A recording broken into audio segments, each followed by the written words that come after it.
like, I can interview me. There we go. You guys, internet connectivity issues had to change buildings, change connections, the whole thing. But we're here. We're live on the Greatest Salesman podcast. My name is Dan McCormick. She's Danelle Delgado, and we are going to have an amazing show. Technology permitted now. Paul Blanchard's excited. I know we're going to have a lot of other visitors. The text messages have been blowing up here, Danelle, because we weren't connected live at 2 o'clock. But you know what? We go anyway, and I just want to welcome you to the Greatest Salesman podcast. It's so great to meet you. And I got to tell you before we start, before I ever started my first podcast, I told Paul Blanchard, I said, Paul, who would you think of? Who would you want to be on the show? And he didn't even hesitate, and he said, Danelle Delgado. So I'm living that. That's awesome, Dan. Thank you so much. I love Paul Blanchard. I love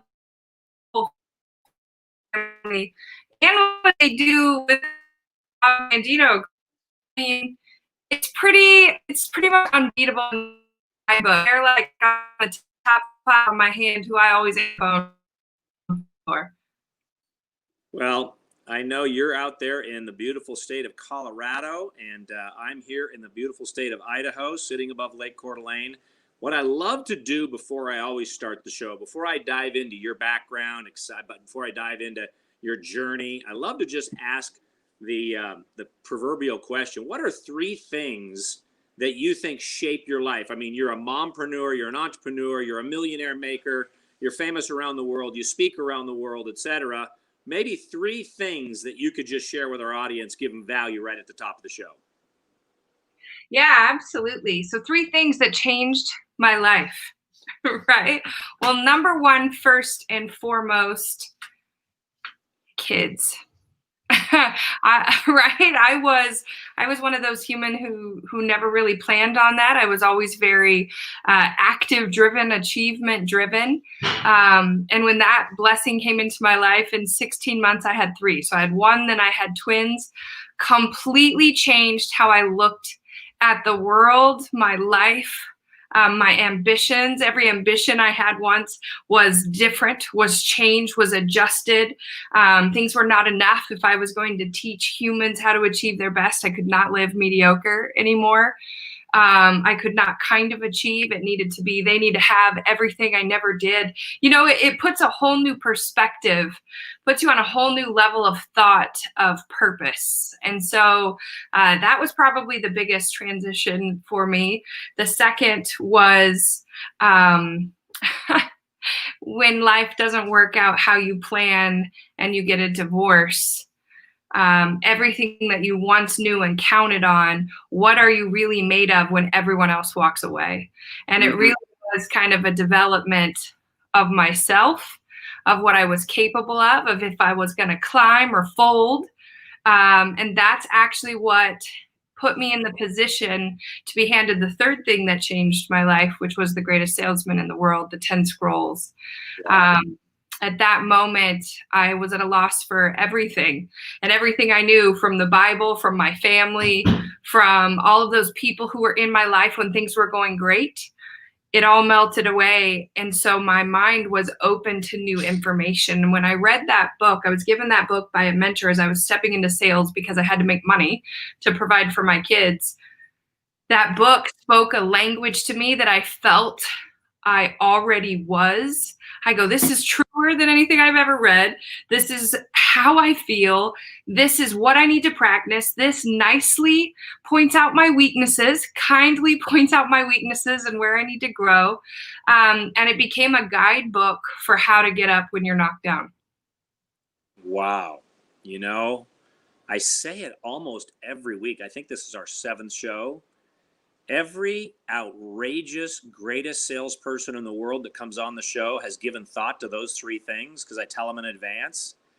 Everyone has a unique perspective to that. I'm confident no one's come close to that journey and really described it in your way. And I would say that having kids show up and twins show up, oh my gosh, that's amazing.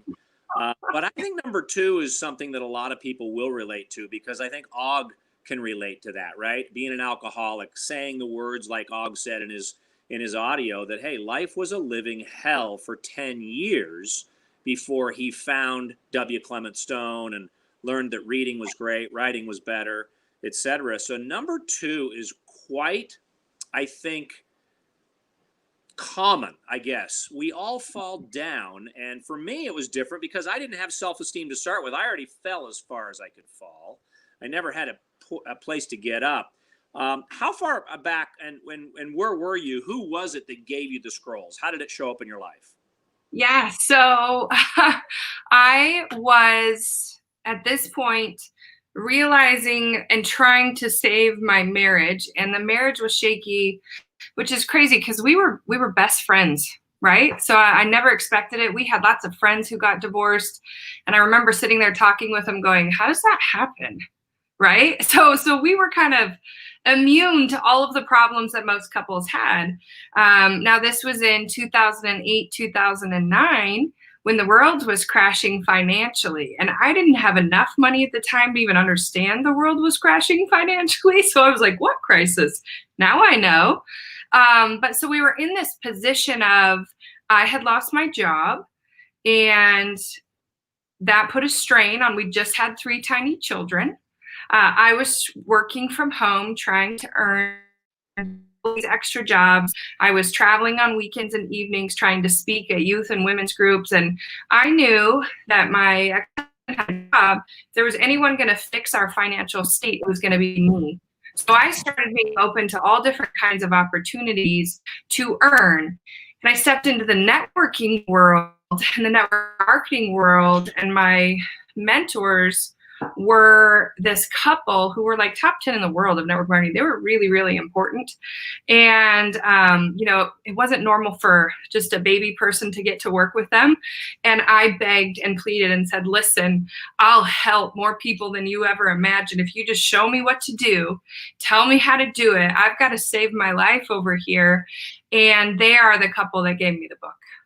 Wow. Oh, yeah. Man. It's so fascinating how those books find their way at the right place at the right time, and let alone you being able to take that kind of action. Where did your attitude of resolve come? Because it's powerful. I can feel it. Yeah, I think it came from being raised on a farm. I think my grandpa, I'm actually sitting on his farm in the house that he raised all of us up in. I spent most of my summers here, and any free minute I could with him. I think we were all raised pretty tough, pretty farm tough. I also was a gymnast for most of my younger years, and I was used to falling down, getting hurt, and having to finish. Wow. And so I think you put those two things together. Most of my mentors were professional athletes. And so I think that's just a language that I speak. That's amazing. Peter Vidmar is a good friend of mine. If you know Peter, the great Olympic. Yes, I do. Had him on the show many times on some of my other podcasts and whatnot. But, it's interesting because when you're raising animals, there's no shortcut in keeping the farm straight. And I think that's a fantastic paradigm that you brought us to. I wonder now, as you transition in life and you became this mompreneur, entrepreneur, you're a world famous coach to many people in the self-help space. What scroll, if I were to say to you today, I know you teach this, so this will probably be easy for you, but what scroll, I wake up to scroll number 2 in my brain every day because I didn't have that. I wonder if there's one that strikes you. Yeah, let me just tell you. Every phase of my life, I'm in love with a different scroll, right? Like right now, I'm in love with I Will Laugh at the World. Oh, I love it. I'm in a different position in my life where the higher you get, the more attacks you get, the more your mistakes are more idiotic. If I was normal, nobody would have cared, So I had to learn how to I already love the world. I loved the world no matter what. So that's a natural. I Will Laugh at the World is now, but the one that helped me get through the hard time was 3. I will persist until I succeed. I will grow into a mountain, not shrink into a grain of sand. These words are my core. I could probably recite the whole book. I try to do it and make sure all the entrepreneurs I know do it, but I will persist until I succeed. It took the quit off the table. It took the, there is no out, there's just until. And it's what you tell yourself. Your mind is a magical tool to grow you or expose you. And I think just having, 3 times a day, imagine telling yourself, I will persist until I succeed. I will persist until I succeed. And it's not, I think I took it literally. It's not I'll persist until I succeed eventually. It's today I'll persist until I succeed. Like there was no future. All I could handle at some points in my life was today. Some days are really hard, and I will persist until I succeed today. I won't quit on me today. Yeah, that's my favorite. I hope, because we're on StreamYard right now, Facebook, YouTube, I hope somebody that's live with us will put those words in the text, because there is no out. There's only what? Until. I mean, there's no out. There's only until. And I love it how Og says in that scroll as well, I was not delivered unto this world in defeat. So, nor does failure course in my veins. And so that's just true for all of us. Just fantastic wisdom. So I think that it's also fun to think about laughing at the world. However, when the world is beating people down, and it's not always easy to laugh. It's a tall thing to say, this too shall pass, when it seems like your whole world is crashing. So once again, Og has this remarkable ability to communicate such almost, it's just heavenly wisdom. It's just heavenly wisdom. It is. Written so beautifully. So congratulations, and thank you for sharing those 2 scrolls.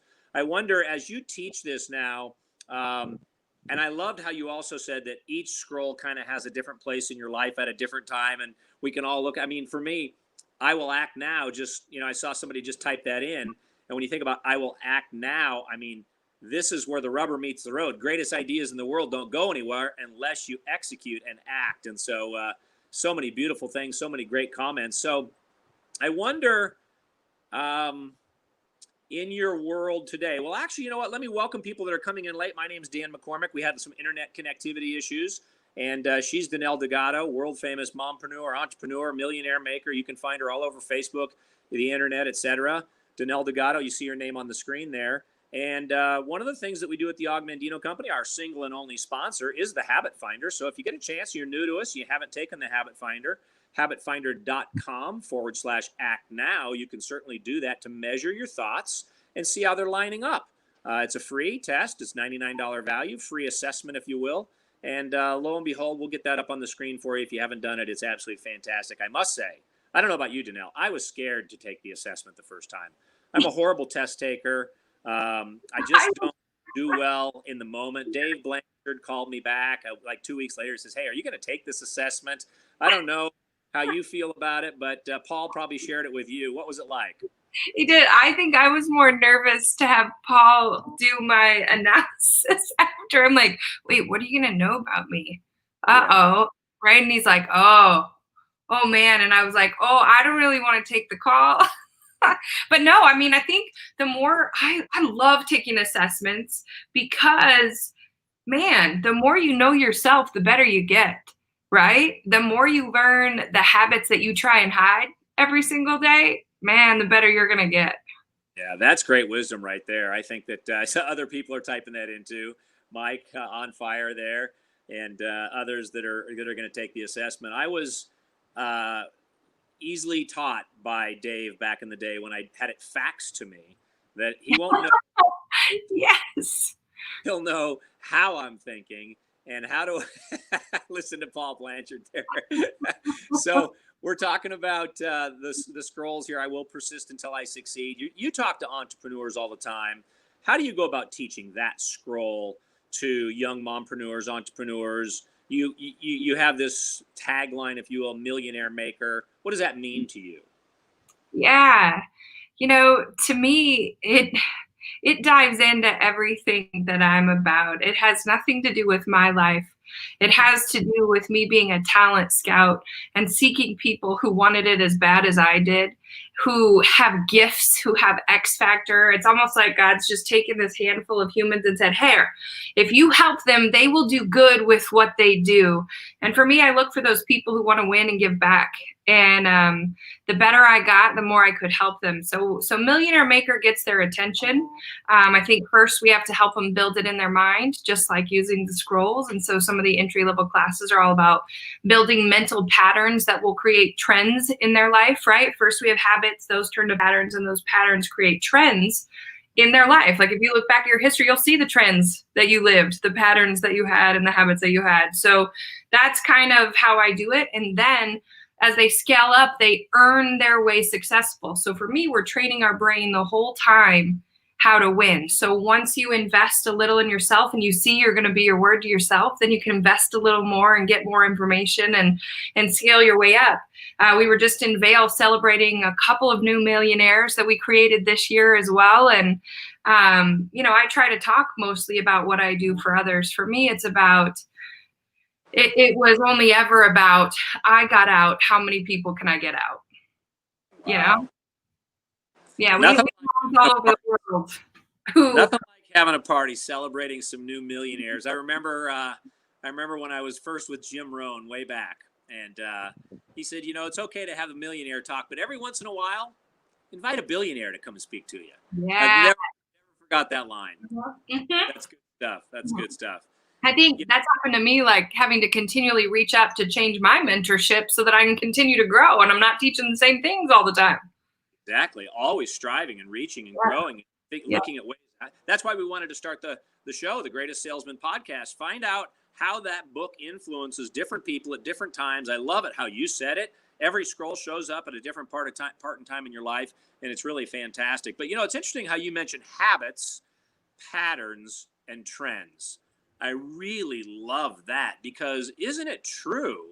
As we go through cycles, you caught the lows of the economic cycle 0809, and obviously that trend economically spawned some either negative thoughts for people's lives or said, hey, the windows of heaven are now open. I can reach in and grab all I want. And I love it because Og says only principles endure.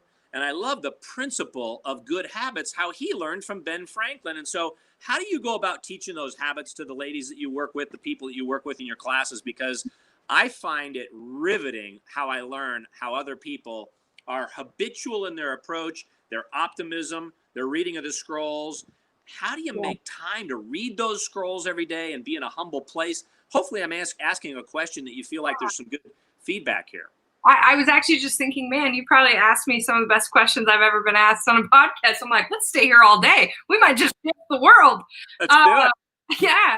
You know what I find fascinating when I'm teaching people about habits? Obviously, I use what works, the 10 scrolls, those things that changed me. I don't use things out of left field. I use what I learned.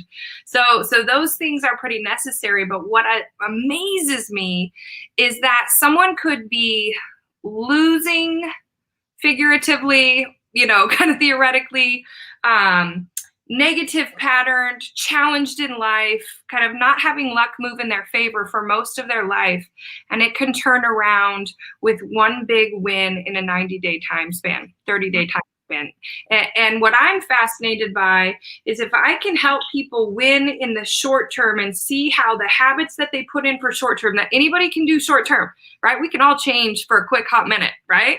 So if you do something consistently and you get a win and a reward, right? I don't want to, you all probably know more about brain science than I do. I am not a neurosurgeon or anything like that, but thoughts come in, they're felt, then they're facted, right? So if we can move them through that feeling piece, which usually stops people, and help them be true to fact that if I do this pattern, here's the results I'll get. Well, I want to repeat that and do what feels good, right? That it can change an entire life. They may have been in the wrong lane for 60 years losing. We can help them win once and they'll repeat it over and over and over again and change the entire trajectory of their life because of one win. And what people don't realize when they're in the dumps and need to overcome is that it takes one hot second to change a pattern then and a habit, to make it a pattern, to create a new trend that can change everything in the future. I hadn't read a book till I was 29 years old. And from 29 to 39, I did what most people don't do in 100 years. And I'm telling you, if you could take 10% of your life and turn it all around, it's worth a 90-day shot for yourself. So that's what blows my mind. I'm like, if you just knew what you could do so quickly and one time, your brain would forget all the bad stuff and show you how to repeat good stuff that was going to save your life. You do it. I mean, it's just like faith. You need one moment of faith to realize that everything you thought before that was wrong, was off. And it's just repeated that trend in my life. It just keeps getting better. And I'm like, really? This is my life? And then you get splashed in the head, punched in the face once in a while to remind you, oh, I let a pattern go. Oh, I made a mistake. Oh, Danelle, recorrect your thought, right? And you're like, oh, thank you. And then I get another decade of greatness. It blows my mind. People don't realize how close they are to win.